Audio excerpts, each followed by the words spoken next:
पर मुतादिद बार गुफ्तगू हुई है। भारत से ऐसी शराकतदारी नहीं बना सके जैसी उसकी रूस के साथ है।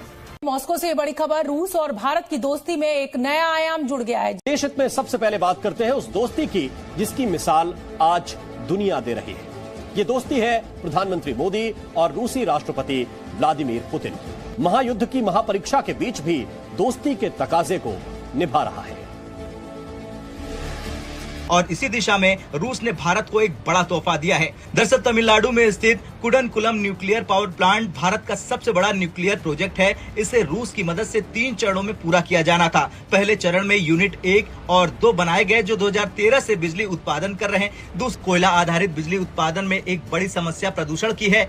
ग्लोबल वार्मिंग और जलवायु परिवर्तन को देखते हुए पूरी दुनिया अब क्लीन एनर्जी की ओर आगे बढ़ रही। ऐसे में न्यूक्लियर एनर्जी भारत के लिए सबसे बड़ी जरूरत बन जाती है। और दोस्तों, जो खबर आज हम आपके साथ शेयर करने जा रहे हैं, रशिया इंडिया के बीच एक बहुत बड़ी डील डन हो चुकी है। रशिया तामिल के अंदर न्यूक्लियर पावर प्लांट लगाने जा रहे हैं। इसके साथ साथ वो इंडिया को फाइनेंस भी करेगा, मेडिकल डिवाइसेस के अंदर, टेक्नोलॉजी के अंदर। इसके साथ साथ और भी बहुत से डील, बहुत से कॉन्ट्रैक्ट इंडिया और रशिया के बीच साइन हो चुके हैं। दूसरे चरण में यूनिट 3 और 4 जोड़े गए हैं जो लगभग तैयार हो चुके हैं। अब तीसरे चरण में यूनिट 5 और 6 बनाए जा रहे हैं और इसके लिए रूस ने न्यूक्लियर रिएक्टर भेज दिया है। रूस की कंपनी रोसाटॉम ने कुडनकुलम न्यूक्लियर प्लांट के छठे यूनिट के लिए 320 टन का न्यूक्लियर रिएक्टर वेसल्स भारत भेजा है।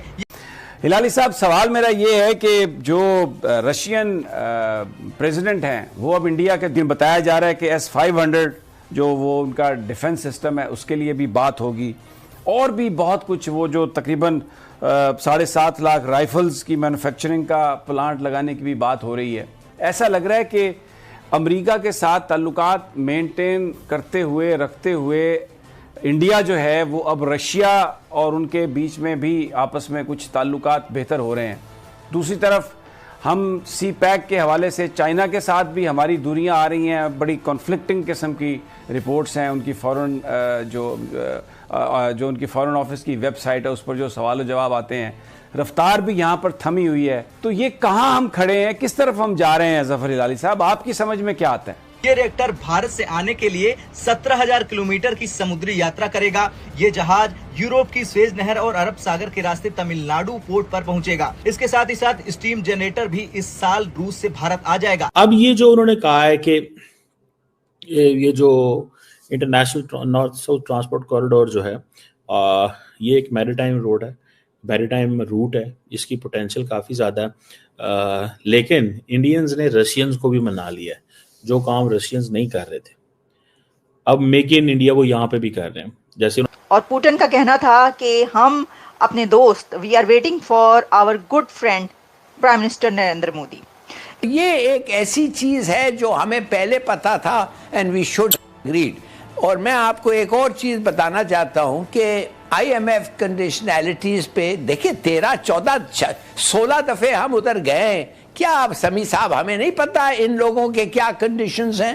एब्सोल्युटली हमें पता है। इस वक्त हुआ ये है कि अमूमन अगर अमेरिका के साथ हमारे रिलेशनशिप्स ठीक होते तो अमूमन ये कंडीशंस को रिलैक्स किया जाता, मगर इसलिए कि हमारे रिलेशनशिप अमेरिका के साथ खराब हैं और उनको उधर से शायद सिग्नल मिल गया है नो रिलैक्सेशन और हर चीज पे स्ट्रिक्ट एडहेरेंस, तो मेरे ख्याल में ये इस वक्त it is beginning to pinch और ये हमें फर्क पड़ रहा है इससे। बिल्कुल आपकी बात सही है। हमारी हुकूमतों को ये आदत है कि शुरू में ये हर चीज़ मान लेते हैं और फिर बाद में, जैसे आपने बयान फरमाया, कई यहाँ पर डोमेस्टिक भी मुआहदे इन्होंने किए, फिर उनसे फिरे और जिन लोगों और खुद अपने वादे तोड़े और दूसरों पर इल्ज़ाम लगाते रहे कि वो दहशतगर्द हैं। ये तो वतीरा है हमारी हुकूमतों का। उन्होंने अमेरिकन को कहा है, जापानीज को कहा है, यूरोपियंस को कहा है, फ्रेंच को कहा है, जर्मन को कहा है, सबको कहा है, स्पेनिश को कहा है इधर बनाओ। तो वो मेक इन इंडिया यहाँ पे भी कर रहे हैं। ठीक है जी। और ये इंडियंस को तो वो जैसे कहते हैं ना, एक तरफ देखिए इंडियंस को एक चीज़ समझ आ गई है कि हमारी मार्केट बड़ी है, मैन पावर मौजूद है, स्किल्ड लेबर एक बहुत हद तक है। अगर नहीं है तो जो लोग आएंगे हमारी लेबर को भी स्किल करें, ये यहीं पे काम आएगी। Not every human resource you can export. आप सारी की सारी ह्यूमन रिसोर्स को एक्सपोर्ट नहीं करते। जैसे पाकिस्तान है ना, अब पाकिस्तान को हमें समझ आ गई है कि हमने एक्सपोर्ट वगैरह कोई नहीं कर सकते, या हम IT सर्विसेज दे सकते हैं या हम अपनी ह्यूमन रिसोर्स एक्सपोर्ट कर सकते हैं। लेकिन ह्यूमन रिसोर्स को भी तो ट्रेन करना जरूरी है ना, नालायक या नखटू या जो अनट्रेन्ड ह्यूमन रिसोर्स तो नहीं कहीं जाएगी, ठीक है ना जी। सो ये चीज़ें जो हैं दे आर देयर, और मुझे I can understand this is something which is Indian समझते हैं कि हमें रशियंस आके मेक इन इंडिया करें। जब मेक इन इंडिया होगा तो देन चीज़ें वो कहते हैं कि हम जो है ना हमारी पार्टनरशिप अच्छी होगी।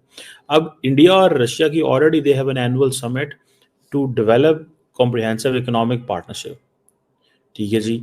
और इसको वो एक प्रोग्राम लेके आ रहे हैं इकोनॉमिक पार्टनरशिप का टिल 2030, ठीक है जी, जिसके ऊपर वो काम कर रहे हैं। सो आप देखें इंडियंस को, आप देखें, आप जब भी उनको देखेंगे they are doing business, economy. हम जब भी देखेंगे सियासत, हमारी आधी लीडरशिप का ध्यान तो मिडल ईस्ट में है ना। हमारा वज़ीर ख़ारजा दुनिया में जिधर जाता है उसमें टेंशन पे ये कि होते गज़ा की होंडे भाई, सारे के सारे मुसलमानों को टेंशन ये हो रहा है कि उनके घरों में क्या हो रहा है। हमारे वज़ीर ख़ारजा को टेंशन है गज़ा में क्या हो रहा है। उसकी वजह ये है, the more they speak for Gaza at abroad the more they can get a media attention in Pakistan के देखो हमारी लीडरशिप दुनिया में गज़ा की बात कर रही है। मतलब ये चीज़ें जो है ना, दैट इज़ समथिंग दैट अनॉय करती है, ठीक है जी। अब कि भाई हमारा थिंक फॉर द पीपल, ठीक है जी। और दूसरा ये है कि इंडिया, आपको पता है, डी-डॉलराइजेशन के ऊपर फुल तला हुआ है, और ये जो नेशनल करेंसीज के ऊपर धड़ाधड़ लगे हुए हैं काम करने। नहीं तो थोड़ा सा मेरे ख्याल में पाकिस्तानियों को समझना चाहिए कि इसके रिपरकशंस क्या होंगे। आप बिल्कुल निकल सकते हैं इस प्रोग्राम से, आप कह दें IMF को कि वी डोंट वांट, हम नहीं चाहते बाकी 2-3 बिलियन जो रह गए हैं, मगर आपको इसके बाद कोई पैसे लोन नहीं देगा, ADB नहीं देगी, वर्ल्ड बैंक नहीं देगा, और इदारे। और मैं आपको बताऊं, ये जो मोहम्मद बिन सलमान जो है उसने भी एक शर्त लगाई है कि अगर आपने वो चीज़ नहीं किया जो हम चाहते हैं तो ये जो 4 बिलियन हमने जो भी आपको दिया है विद इन 72 आवर्स उसको आपने वापस करने हैं, वो भी शुरू हो जाएंगे में।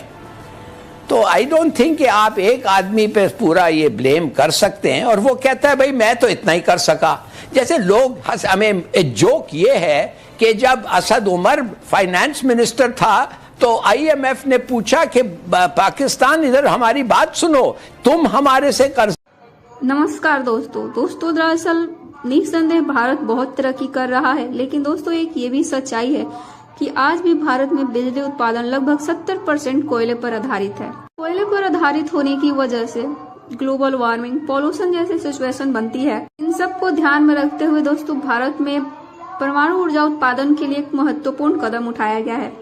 दरअसल तमिलनाडु के कुंडलमकुलम में परमाणु ऊर्जा क्षेत्र, जो कि भारत का सबसे बड़ा है दोस्तों, वहां पर लगभग 5वीं इकाई तक उसके काम को पूरा कर लिया गया है। लेकिन दोस्तों 6ठी इकाई के लिए रूस ने परमाणु रिएक्टर भेजा है और रूस ने एक बार फिर से साबित कर दिया है कि भारत रशिया का सबसे अच्छा दोस्त है। दोस्तों बात इस परमाणु रिएक्टर की नहीं है, बल्कि बात टाइमिंग की है। दोस्तों टाइम पर किसी भी चीज की डिलीवरी करना ये किसी भी देश के लिए बहुत ही ज्यादा इम्पोर्टेंट होता है। जैसे कि हमने देखा कि भारत को रोकने के लिए बहुत से पश्चिमी देश है जो भारत को टाइम पर डिलीवरी नहीं देते, चाहे दोस्तों हम अमेरिका को भी क्यों ना ले लें। लेकिन इस मामले में रशिया थोड़ा अच्छा है और भारत को टाइम पर डिलीवरी करता है। दोस्तों दरअसल रूसी समाचार एजेंसी ने भारत भेजे जा रहे रिएक्टर का एक वीडियो जारी किया, जिसमें देखा कि रूसी सरकारी स्वामित्व वाली परमाणु ऊर्जा निगम यानी कि रोसाटोम द्वारा निर्मित यह रिएक्टर है, जो कि विशेष रूप से जहाज के जरिए भारत आ रहा है। तमिलनाडु के तट पर पहुंचना है। तो दोस्तों इसी के साथ वीडियो अच्छा तो वीडियो लाइक और शेयर कीजिए और चैनल को भी आप लोग सब्सक्राइब कीजिए। ले रहे कि हमने तुम्हारे से कर्जा पूछा है, लगता है ऐसा है कि तुम हमें कर्जा दे रहे हो। जिस किस्म की बातें ये कर रहा है इन सो मेनी वर्ड्स, इसको हटाओ। जो चलो वो चले गया। फिर जब शफीक शेख आया वो तो अदर एक्सट्रीम चले गया, वो तो जो वो कह रहे थे बकौल हमारा। अच्छा मैं यहाँ पे रोकूंगा आपको, वो मानने लगा। इसका क्या मतलब है? तो क्या ये बात है कि कोई पीस प्लान अंडरवे है, कोई पीस प्लान बनाया जा रहा है या कोशिश की जा रही है कि इस जंग को रोका जा सके? ये ऐसे ही है कि जैसे पहले हम देखें ना, वैसे तो दुनिया में ये वाली डेवलपमेंट्स होती हैं, पैगाम लेकर पहुंचते हैं, लेकिन इस पे ये होता है कि टेलीफोन कॉल गई, ये भी हम देखते रहे, टेलीफोनिक कन्वर्सेशन हुई।